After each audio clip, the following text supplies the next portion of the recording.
Hello guys, welcome back to my YouTube channel study with Anjali. आज हम आपको the garden poem के बारे में बताने वाले, तो वीडियो के अंत तक बने रहेगा। चलिए वीडियो को स्टार्ट करते हैं। पर वीडियो को स्टार्ट करने से पहले मैं आपसे रिक्वेस्ट करना चाहूँगी कि आप मेरे यूट्यूब चैनल को जल्दी से जाके लाइक सब्सक्राइब कर दीजिए। चलिए स्टार्ट करते हैं। द गार्डन पोएम जो है एंड्रयू मार्वेल के द्वारा लिखा गया है। इंट्रोडक्शन से स्टार्ट करते हैं। Introduction about poet. He born on 31 March 1621 and dies on 16 August 1678। उनका जन्म 31 मार्च 1621 में हुआ था और मृत्यु हुई थी 16 अगस्त 1678 में। His father name was also Andrew marvel, और इनका जो फादर का नेम था वो ऑल्सो एंड्रयू मार्वेल ही था।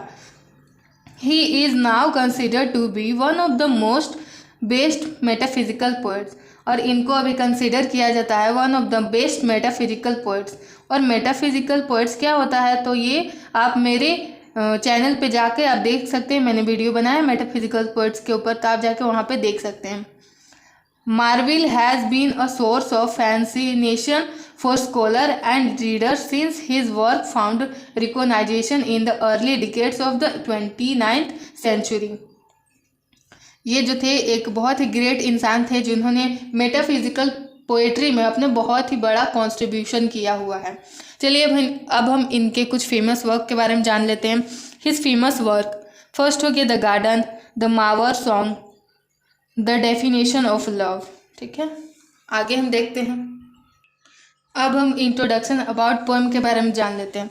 The garden by Andrew Marvell is one of the most famous English poem of the 70th century. ये जो है द गार्डन पोएम वो 70th सेंचुरी का one of the most famous work है Andrew marvel का। This poem has 9 stanza. ये जो poem है इसका 9 स्टैंजा है। Each of which is an Octave, और हर एक स्टैंजा में 8-8 लाइन है। Which mean in one stanza have 8 lines. ठीक है, ये तो हुआ पोएम के बारे में थोड़ा कुछ जान लिया हम लोग। अब हम थीम भी देख लेते हैं इस पोएम का। Natural beauty was the main theme of this poem. इस पोएम का जो मेन थीम है वो नेचुरल ब्यूटी है। नेचर को किस प्रकार ब्यूटी मिलती है जो कि भगवान के द्वारा दिया हुआ है, उसी के बारे में हम लोग इस पोएम में जानेंगे। विथ एंड्रयू मार्वेल के पोएट में ये लिखा गया है। Marvell seems to be apprised of nature. He finds himself in a eminence that gives a soothing sensation to the his soul. ठीक है, अब हम समरी को भी देख लेते हैं। Summary: the garden is basically a poem about someone who thinks that hanging out in nature is the coolest thing ठीक है, ये जो गार्डन पोएम है वो बेसिकली जो है ये नेचर के ऊपर है, जिसमें एक इंसान जो होता है किस प्रकार एक नेचर से मतलब इतना ज़्यादा रिलेट कर पाता है, वही इस पोएम में एंड्रयू मार्वेल ने समझाने की कोशिश की है। ठीक है,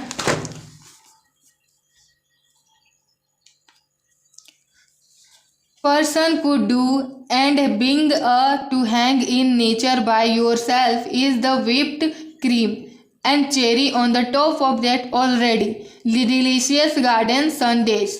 This poem is start from the poet imagination. इस पोएम की शुरुआत पोएट के इमेजिनेशन से होता है। When he walk, जब वो गार्डन में वॉक करते हैं। In a garden one day, as he walk he finds heavenly beauty emanating from the trees. और एक दिन ये ब्यूटी के बारे में बताते हैं कि ट्री से उन्हें किस प्रकार ब्यूटी देखने को मिलती है। Herbs and the flowers, and flower से भी। In this world where all the things are prone to decay the beauty of nature remains constant. और नेचर जो होता है ब्यूटी का जो होता है वो रिमेन्स कॉन्स्टेंट है, उसके अगर कुछ भी नहीं है, सब जीरो है। The internal beauty of her garden makes the poets thoughtful about the beauty of biblical paradise. It seems that the poet wants to see heaven is here.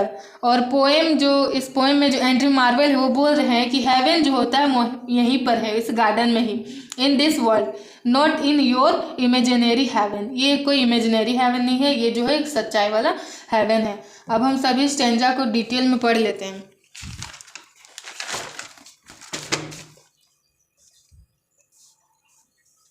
The poem progresses with its own pace, like a man walking through a garden, waiting and feeding himself with what he observes. एक man जो है walk कर रहा है garden में, और किस प्रकार से वो क्या क्या अपने अंदर अवशोषित कर रहा है वो इस पोएम में उन्होंने बताया है।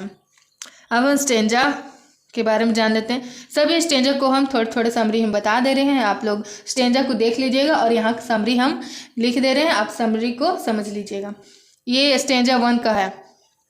How vainly men themselves amazed to win the plum, the oak or base, and their unsent labor see, crowned not from some single herbs or tree, whose short and narrow variegated shades। Summary हम बता रहे हैं, अभी हम देख दे रहे हैं सारे स्टेंजा वाला line. Thus prudently their toils upright, will all flowers and all trees do close, to weave the gatherlands of repose। अब इसका क्या मतलब होता है, हम इस फर्स्ट स्टेंजा का समरी में देख लेते हैं। In the first stanza he told that a man is go crazy in order to win a crown of the leaf of a plum tree or an oak tree for their military, civics और poetic achievements। ये जो है first stanza में poet बोल रहे हैं कि एक इंसान किस तरह से पागल हो जाता है एक क्राउन को पाने के लिए, जो कि एक पत्ता से बना होता है। किसके लिए? अपने पोएटिक अचीवमेंट्स के लिए।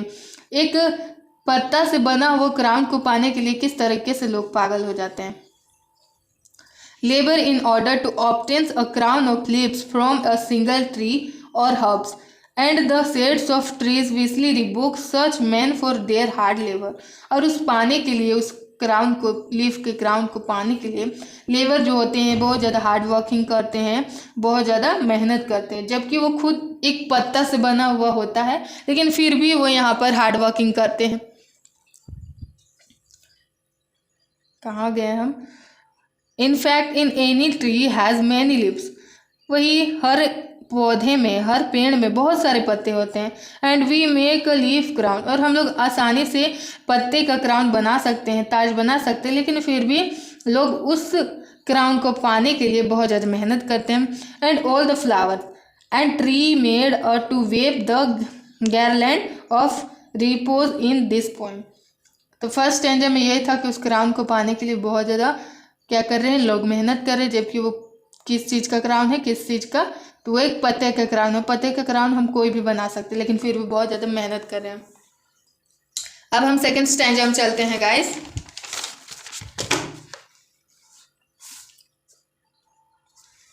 In second stanza in the second stanza he have found in the garden peace and he have found here our dear sister। इस सेकेंड स्टैंजा में पोएट ने बोला है कि इस गार्डन में उन्होंने बहुत ही अच्छे शांति को पाया है, और ये जो अपनी सिस्टर को भी देख पा रहे हैं वो। Innocence also for a long time, एक लॉन्ग टाइम के लिए एक बहुत ही अच्छा पीसफुल वाला इन्वायरमेंट उनको मिला है, मतलब शांति वाला जगह, और शांति उनको बहुत मिल रहा है यहाँ पर। And this thing that he was founded in the company, और यही पीस को पाने के लिए वो कंपनी के पास जाते थे, और कंपनी से पास सोचते थे कि वहाँ पे मुझको शांति मिल जाएगी, लेकिन पोइट को वहाँ पे नहीं मिली। बिकॉज क्योंकि वहाँ पे हर कोई ना, एवरीवन वाज बिजी मैन, हर कोई यहाँ पे बिजी होता है, अपना काम कर रहा है, फ्रस्ट्रेटेड होता है, तो वहाँ पे पीस मिलना नथिंग पॉसिबल है। And all sacred plants found here and our society behaved very bad for this solitude. और इसी पीस को पाने के लिए जो हमारी सोसाइटी बहुत ज़्यादा मतलब वियर्ड एकदम बिहेव करती है, मतलब बुरा व्यवहार करती है लोगों के साथ। ठीक है, और थर्ड स्टैंजा के बारे में जानते हैं। Third stanza, in the third stanza he told that the whiteness of ladies complexion and the red lips of ladies is nor compare to the green plant. इस थर्ड स्टेंजा का बात यही है, पोएट कहना चाह रहे हैं कि जो एक औरत की गालों की जो वाइटनेस होती है और एक औरत की लिप यानी ओठों की जो लाली होती है, उसका ग्रीन प्लांट से कोई भी कंपेयर नहीं किया जा सकता है, क्योंकि ग्रीन प्लांट उन सभी को फेल कर दे रही है कॉम्प्लेक्शन में। क्योंकि वो इतना अट्रैक्टिव लग रही है वुमेन के वाइटनेस कॉम्प्लेक्सन से भी ज़्यादा। And the found lovers as like their flame, और जो फाउंड लवर होते हैं वो इसी तरह के व्यवहार करते हैं। And the lover cut the breaks and wrote their lover name, और पेड़ों पर अपना कट करके अपने लवर का नाम लिख देते हैं। जो फाउंड लवर्स होते हैं वो ऐसा काम करते हैं। और यही जो पोएट है बोलते हैं, अगर मैं कभी भी ऐसा तुम्हारे साथ करूँ तो क्या होगा, तुम क्या सोचोगे। यही सभी है थर्ड स्टैंजा का समरी। अब हम देखते हैं कि फोर्थ स्टैंजा का समरी क्या होता है। चलिए,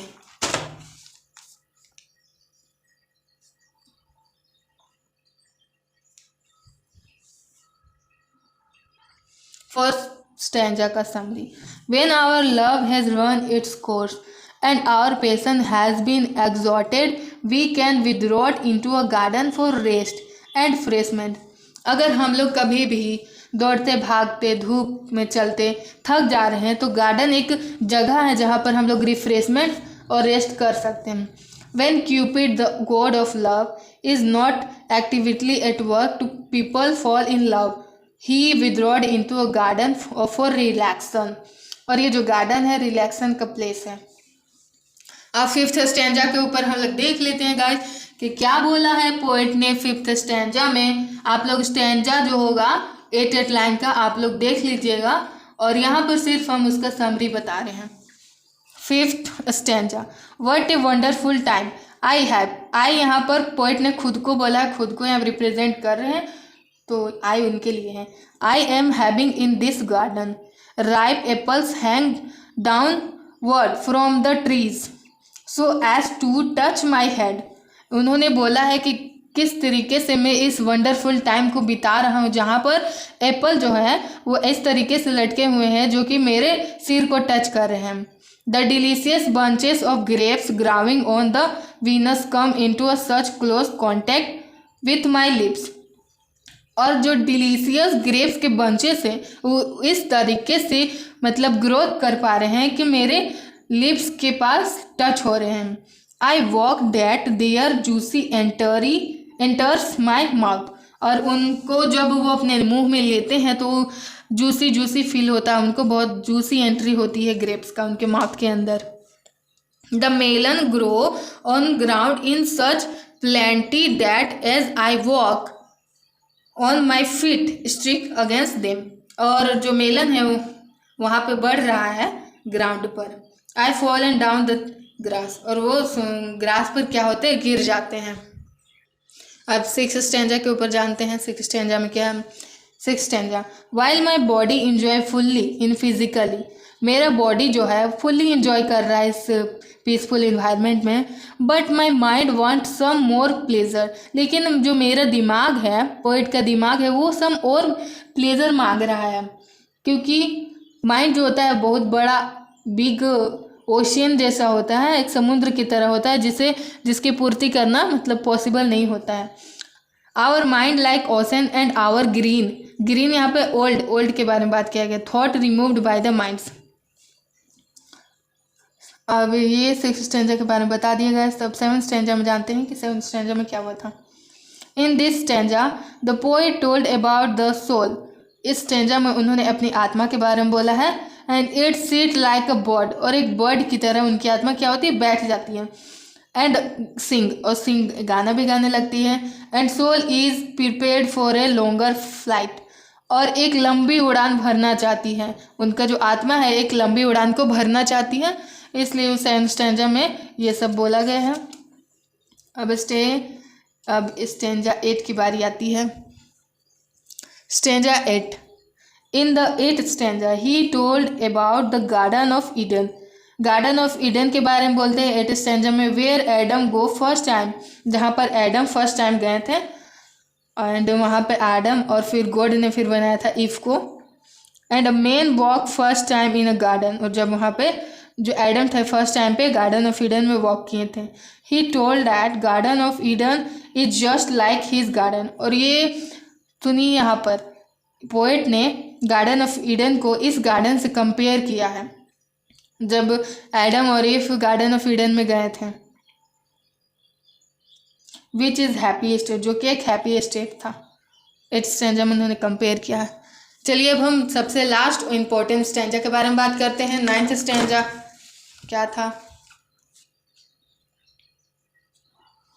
9th stanza, in this stanza poet told about the gardener. इस स्टैंजा में पोएट ने बताए हैं गार्डनर के बारे में, जो कि गार्डन के बाहर रहकर गार्डन को प्रोटेक्ट करते हैं। Who protect the garden from the अनहाइजीन things, जो कि अनहाइजीन थिंग्स और अननेसेसरी थिंग्स से भी उनको गार्डन को प्रोटेक्ट करते हैं, क्लीन रखते हैं। The gardener was so skilful and talented, और ये सब इसलिए वो कर पाते हैं क्योंकि वो बहुत ज़्यादा टैलेंटेड और स्किलफुल पर्सन रह चुके हैं और हमेशा से रहते हैं, क्योंकि किसी भी चीज़ को क्लीन एंड प्रोटेक्ट रखना, अनहाइजीनफुल रखना, ये एक इम्पोर्टेंट वर्क होता है। तो ये एक गार्डनर बहुत ही अच्छे तरीके से कर पाते हैं, तो इसलिए वो टैलेंटेड है, इसलिए वो कर पा रहे हैं। Next he compares the hours, फिर वो कंपेयर कर रहे हैं आवर्स को, घंटे को, which memorable and beautiful to the flowers and plants also, जो कि मेमोरेबल है एंड ब्यूटीफुल है प्लांट्स की तरह। ठीक है, तो हम यहाँ पर हमारे स्टैंजा ख़त्म हुए दोस्तों।